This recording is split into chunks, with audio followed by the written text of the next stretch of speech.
Hello, I'm Pastor Eric Shafer, Senior Pastor here at Mount Olive Lutheran Church in Santa Monica, California, and this is our program Hope Matters.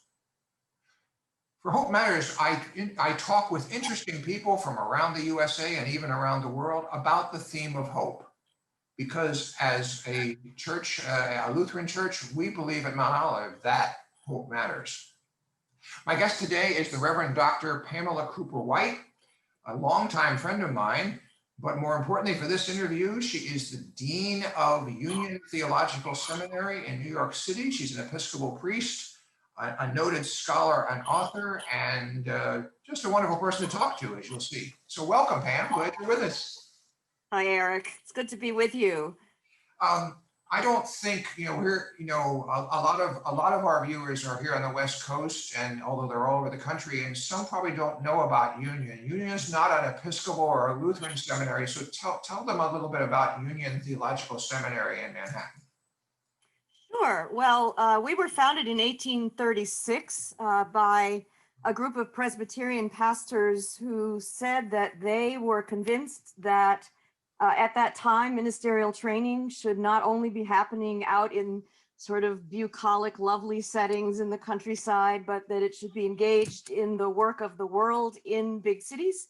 And so they founded Union Theological Seminary in 1836 in order to address the needs of the poor in the city. And social justice has been a core of our mission ever since.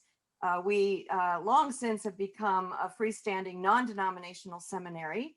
And at this point, I would describe us as a progressive Christian seminary with strong commitment to interreligious engagement, including 2 curricular tracks in Buddhist studies and Islam, and also strong relationships with Jewish Theological Seminary across the street and cross-registration. The other thing I will say is that the Episcopal Divinity School in Cambridge, Massachusetts, closed its campus and joined in with us just about 3 years ago. And so we also now house EDS at Union, which is under Kelly Brown Douglas's leadership, just a hotbed of public programming and wonderful curriculum. So we actually, we do have strong denominational ties with lots of different Christian denominations as well. So these days, what sort of a student is coming to a school like Union? Is there anything that you would, maybe you can't generalize, but do they tend to be a little older? Do they like second career people? Do they tend to be more from the city? As you look at the student body, what do they look like? Well, we really have a national and an international student body. I think the central draw for all of our students is our longstanding history and commitment to social justice. And so people who want to have that along with whatever ministry they're preparing for are drawn to us because of that commitment. And at this point, our student body, I would say, is about 2/3 to 3/4 Christian, depending on the entering class. The other 1/4 to 1/3 are Buddhist, occasionally Muslim, some Jewish students, and a large number of unaffiliated students or students who feel a call to spirituality, but they don't have an institutional tie or an aspiration to ordain ministry. And many of our students, in fact, are not looking to ordain ministry in a traditional sense, but to a very broad understanding of what ministry in the world could be, including activism and nonprofit leadership and all kinds of entrepreneurial vocations that they think up themselves. The ranges from right out of college to we've had students in their 60s and 70s. Wonderful, wonderful. And we should note for our viewers that there are Lutheran and Episcopal students who go to Union, and yes, always. As always, and there have been Lutheran and Episcopal students going to Union for 100 years. That's right. It's not new, and some very, very fine ELCA pastors are graduates of Union, including my former pastor from New York City, as you know, Elise Brown. That's right. And others. And you mentioned Susan Sparks, who's been a guest here on Hope Matters recently, who is also a graduate. So that's wonderful. Now, a year or two ago, you became the academic dean of Union. And, that must be, with such a variety in student body, that must be an interesting position. Interesting, like the curse of living in interesting times. Yes. No one told me that when I became dean, I would also be helping to manage a school under a pandemic. So it has been a doubly challenging time.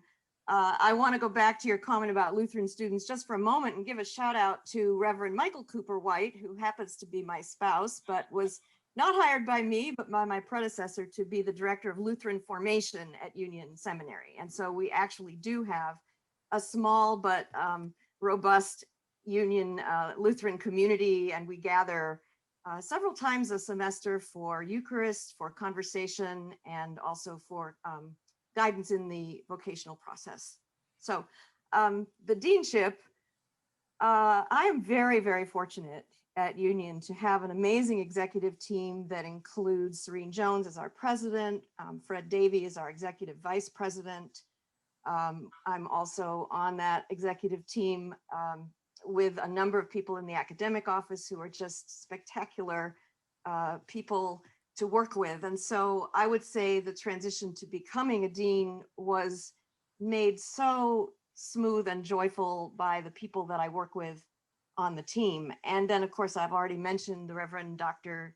Kelly Brown Douglas, who is the Dean of EDS at Union, and we also have a very close working relationship. So I would say relationships for me have been the key to making the transition from, I came in 2015 as the chair in not Anglican studies, the chair in psychology and religion, and became the dean last year. And it's really been, in both cases, the relationships that have sustained me and inspired me, and always learning. Union is a place where everyone is challenged and everybody learns every day. That's wonderful. We could go a dozen directions, and I see UPS at the door here. Can you just leave? Thank you. Here we are during the pandemic. Things. Yes.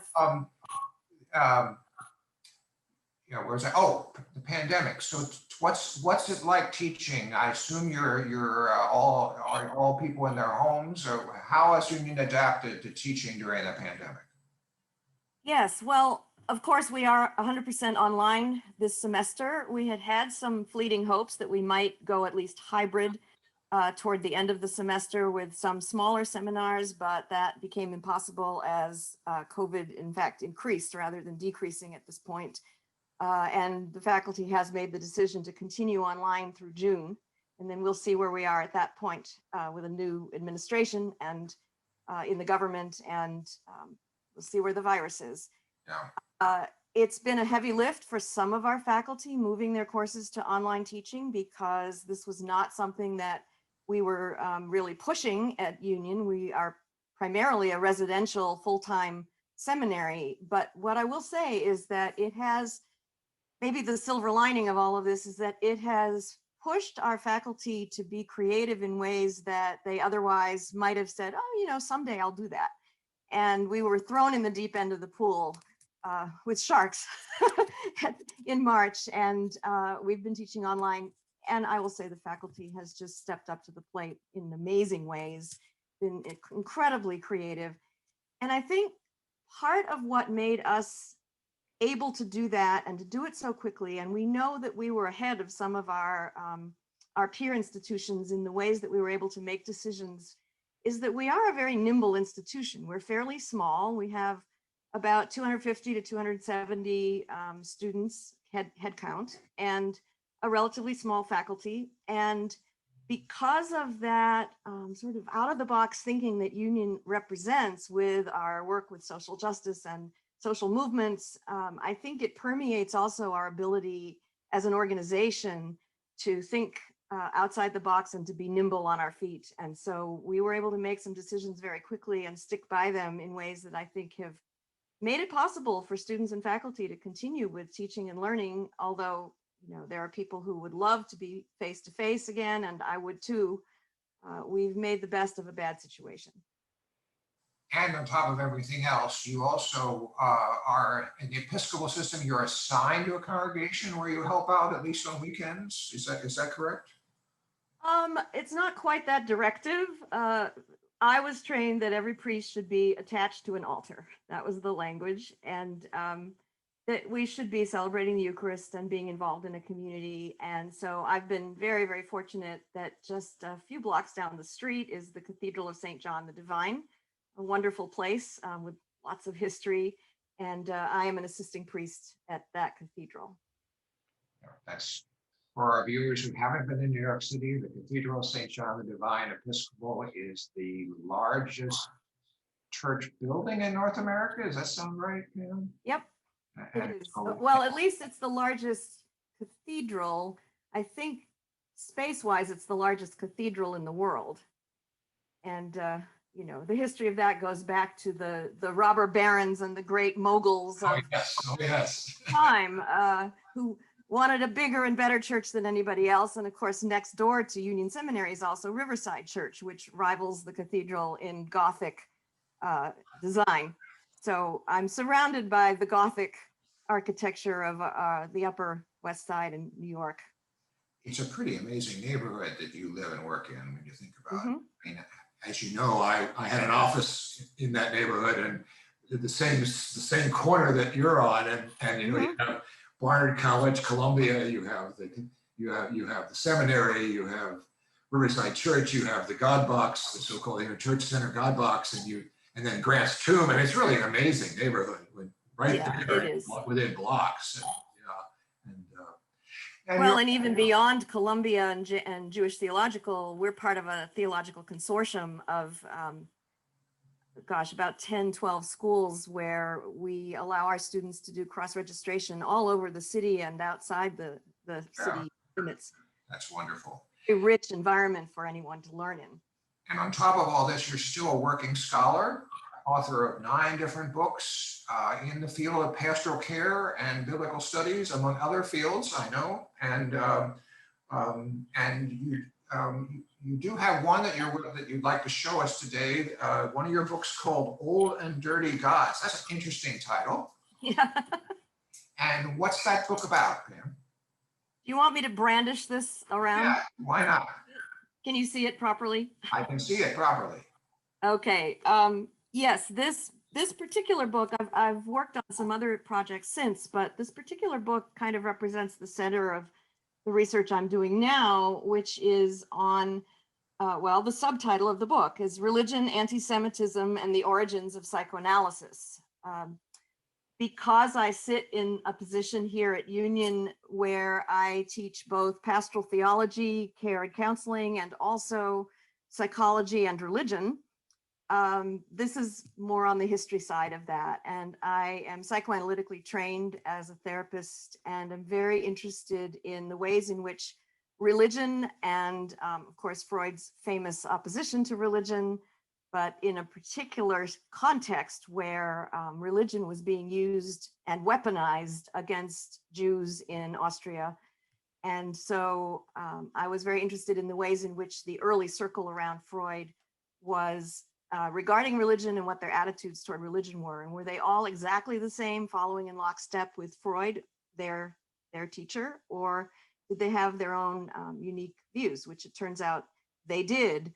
But the overarching learning from the research I did was that none of them, because they were almost all Jewish, none of them could escape the total environment of anti-Semitism that they swam in every day.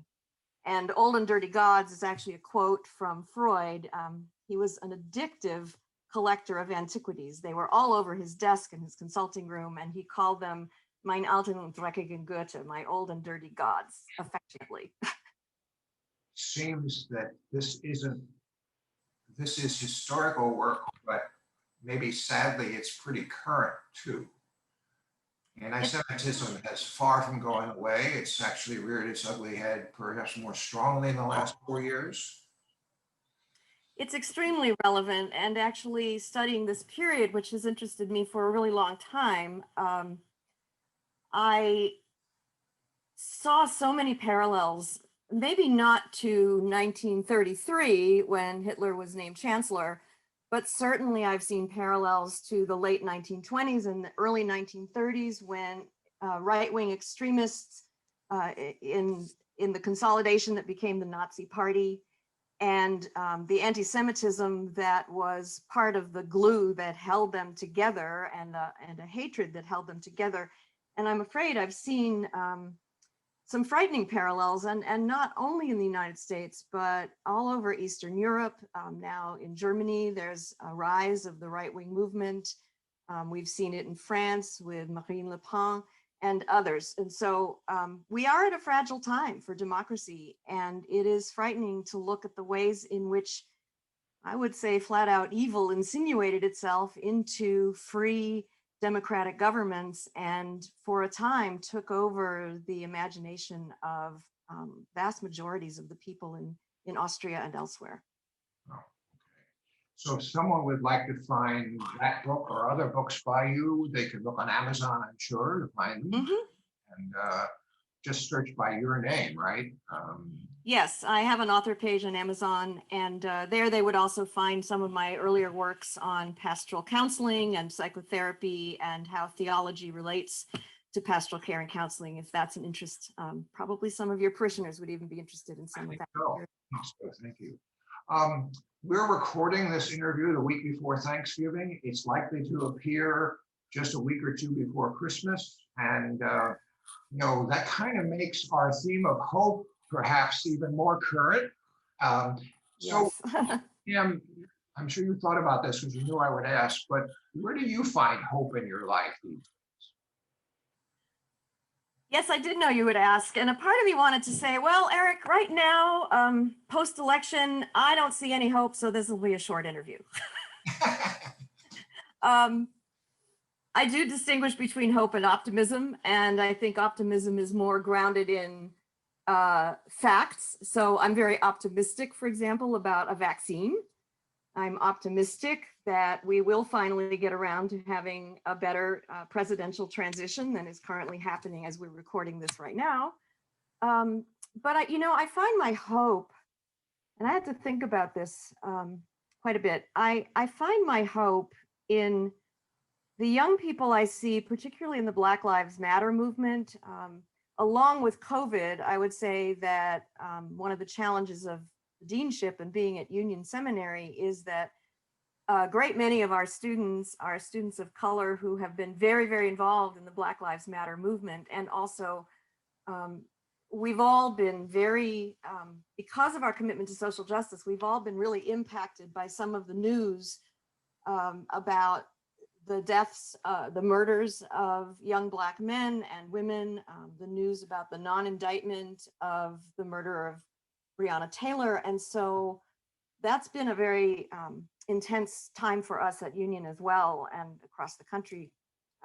So I look to the young people who have really been the spearheading forces in this movement, who are out on the streets and also writing incredibly compelling stories and in the media. And I think this younger generation is the generation that may save us from ourselves, as we may have fallen into some complacency around social justice and denial of racism, because it's very much with us. And these younger people are making sure that we pay attention and that we make the kind of transformative change and reform that's needed beyond just tweaking the system and making Band-Aid measures. Wonderful. That's a great answer. And I think it'd be frustrating to be a teacher at a seminary, a professor at a seminary, and not have those feelings, right? Because you're dealing with these young people. And it's a good thing it's a wonderful thing to be doing what you're doing and see that. A privilege, I guess. Well, I guess that's one of the strengths of Union, is we just don't compartmentalize. That what's going on in the streets is what's going on in our classrooms, and we're talking about it and relating it in a very integrated way to whatever the subject is that we're teaching. It's not like, let's study this subject and then sort of tack on something about sexism or racism or gender at the end to give a nod to social justice, but it's really fully integrated into the whole curriculum, and all of our faculty are equally dedicated to it. That's wonderful. Well, thank you for being with us today on Hope Matters, Pam. I'm really grateful for you taking the time. Well, you're so welcome, Eric, and it's always good to see you, even if virtually. And Virtually. it'll be See face you to in person face. sometime. So this has been Hope Matters, a program of Mount Olive Lutheran Church here in Santa Monica, California, where we speak to people or from around the country and around the world about the theme of hope, because we believe that we have a God of hope, and we believe that hope matters. Thank you to the Reverend Dr. Pamela Cooper-White, Dean of Union Theological Seminary, Episcopal priest, author, and scholar, for being with us this week, Pam. And we look Thank you. forward to other guests in future weeks. So thank you for joining us. Have a great week.